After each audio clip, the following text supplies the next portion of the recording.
कैसे हैं? आशा करती हूँ आप सब लोग बहुत अच्छे होंगे।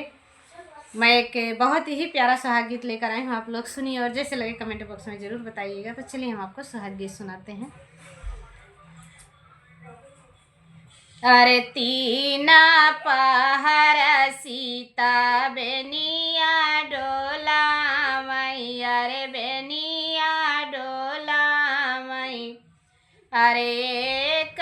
पहर गाई सोई रे लालनावा, अरे एक पहर गाई सोई रे लालनावा,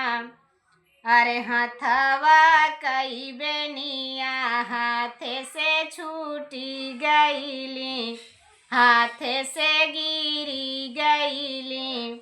अरे राम चले हैं ऋषि आई रे लालनावा, अरे राम चले हैं ऋषि आई रे लालनावा, अरे घर में से निकली हैं भाभी कामनी दे, अरे भाभी कामन दे, अरे भैली रे मड़िया के ठाड़ी रे लालनवा, अरे भैली रे मड़िया के ठाड़ी रे लालनवा, अरे कमा नहीं गुनाहवा तू कैलू मोरी सीता, अरे किहू मोरी ननदी, अरे रामा चले हैं ऋषि आई रे लालनवा, अरे रामा चले हैं ऋषि आई रे लालनवा, अरे तीना पहर भाभी बेनिया डोलाए, अरे बेनिया डोलाए, अरे एक पहर गाए सोई रे लालनवा, अरे एक पहर गाए